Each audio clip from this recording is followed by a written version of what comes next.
They love that our students had voice and choice in the mural, and so I think that supported their own learning or allowed them to reflect on what are the things that help them feel calm and safe in a space. And so we're glad that this is a reflection of them. I think it was a collaborative effort to figure out how we could transform a space into something a little more tranquil and somewhere that kids can essentially earn, but also have a space where they can calm down, center themselves, as opposed to being sent to detention or after school. I'm extremely impressed. I knew there was a concept that we all came up with, that we talked about it a long time ago, and I really didn't understand the concept until I got here to see it today, and it just came out fabulous.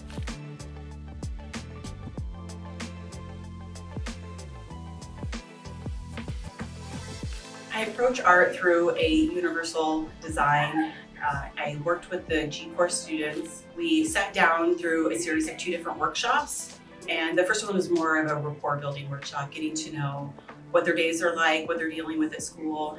And so for the second workshop, we did a sound lab. One of the primary things that the students were talking about was how loud their day was, that they're inundated with a lot of sound, a lot of noise, and there's very little space for quiet. It was interesting that the palette that they chose, that across the board, a couple dozen students gravitated towards calming, kind of neutral, muted earth tone colors, which are quiet colors. They're not loud, vibrant, neon jewel tones. And then the light becomes a big part of how we can take our blood pressure down and actually create internal quiet, because there's no bright overhead fluorescent lights in this space.